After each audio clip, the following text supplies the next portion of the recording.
Hello, high, hello. আশা করি আপনারা সবাই ভীষণ ভালো আছেন। আপনাদের ভালোবাসা ও আশীর্বাদে আমিও সুখে দুঃখে ভালোই আছি। আবার একটা নতুন ব্লগে সবাইকে জানাই অনেক ওয়েলকাম। বাড়িতে সরস্বতী পুজো হয়েছিল, সেই নিয়ে আজকের এই ব্লগ। কিছু কিছু বিশেষ মুহূর্ত নিয়েই আসলাম আজকের ব্লগে। প্রথমেই বানিয়ে নিয়েছিলাম গুড় দিয়ে নারকেল নাড়ু। তার জন্য তিল রোস্ট করে নিয়েছিলাম আর নারকেলটা ভালো করে পাক দিয়ে গুড়ের মধ্যে এই যে ছোট্ট ছোট্ট করে লাড্ডু বানিয়ে নিয়েছি। নারকেল নাড়ু বানিয়ে নিয়েছি এবং আমি পুজো তৈরি করছি দেখে আমার ছেলেও লেগে পড়লো কাজে। বাইরে যে ঘটগুলো বসাবো সেগুলো নিয়ে একটু কালার পেন্টিং করছিল, তো আমিও ভাবলাম ভালোই হলো। এদিকে আমিও একটু আলপনা দিয়ে দিলাম। তারপরের দিন সকালবেলায় যেহেতু পুজো ছিল, তাই জন্য আগের দিন রাত্রিবেলায় আলপনাটা দিয়ে দিয়েছিলাম এবং সকালবেলা স্নান টান করে আমি কিন্তু আগেই ভোগের রান্না করতে বসে গিয়েছিলাম। আলু ভাজা, বেগুন ভাজা, শিম ভাজা আর চাটনি, খিচুড়ি বানিয়েছিলাম ভোগের জন্য। তারপর ফল প্রসাদ, নারকেল নাড়ু, মিষ্টি এসব তো ছিলই। তো এই ছিল আমার বাইরের আলপনা ডিজাইন। যদিও বা খুব একটা পারদর্শী নয় এই আলপনাতে, শিখছি বা দিতে দিতে হয়ে যাবে ভালো। আর একা হাতে সমস্ত পুজো জোগাড় করে নিয়েছি। এখানে বৌদিরাও এসে গিয়েছে আর সাথে কিন্তু ঠাকুরমশাইও ঠিক টাইমে এসে গেছেন। তার আগেই কিন্তু সমস্ত জিনিস একদম সুন্দর করে পরিপাটি করে গুছিয়ে রেখেছিলাম। বরণডালা সাজিয়ে দিয়েছি, ফুল, বেলপাতা, তারপরে যেই সব জিনিসপত্র পুজোতে লাগবে সেই সমস্ত কিছু সাজিয়ে গুছিয়ে রেখেছি এবং আমিও রেডি হয়ে গিয়েছি। তো এখানে এবার পুজো শুরু হবে।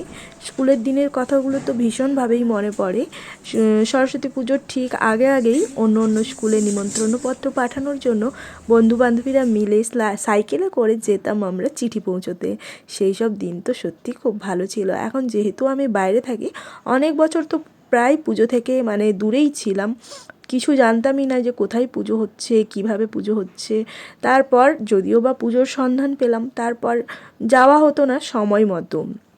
তো তাই জন্য পুষ্পাঞ্জলি প্রায় দিতেই পারতাম না।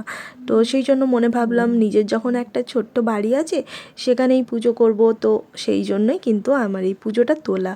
আর আমার যেহেতু ছেলেও পড়াশোনা করছে, তো বাড়িতে সরস্বতী পুজোর হওয়াটা আমার মনে হয় বেশ ভালোই লাগে।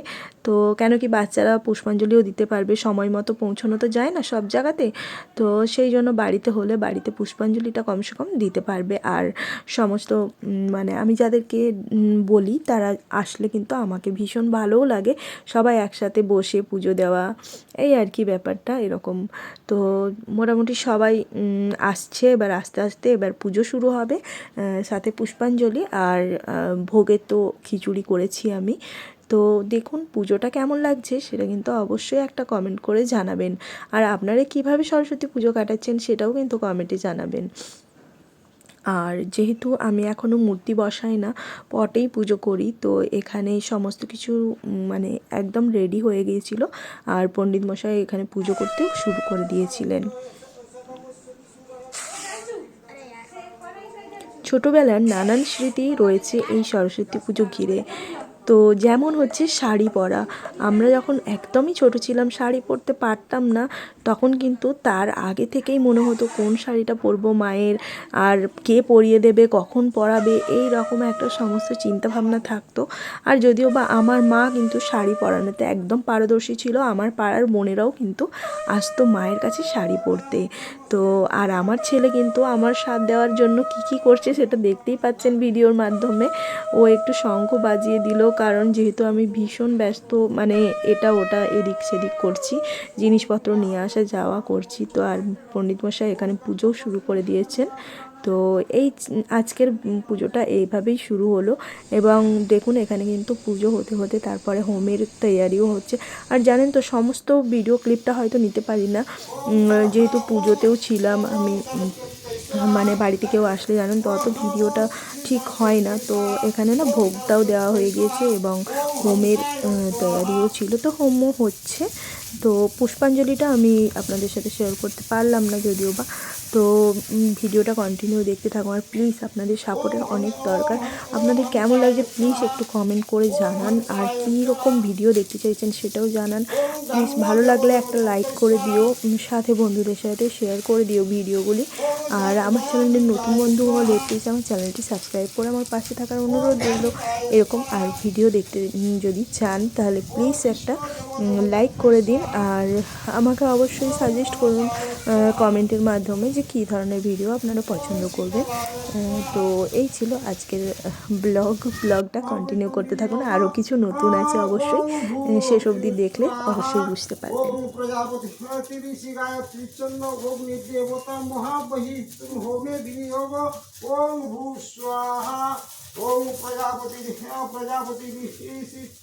वायु देवता महाबही होमे विनियोग।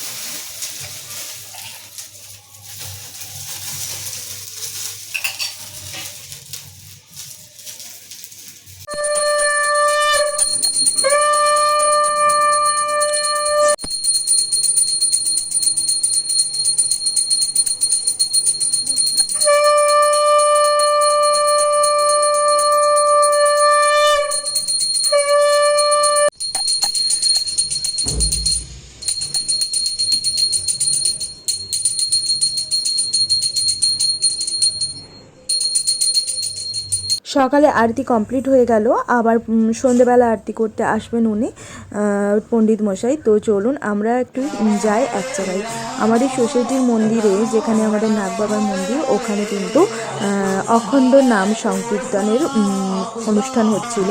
সেই মহোৎসবেই কিন্তু আজকে চলে আসলাম আমরাও, আর আপনাদের সাথে শেয়ার করলাম।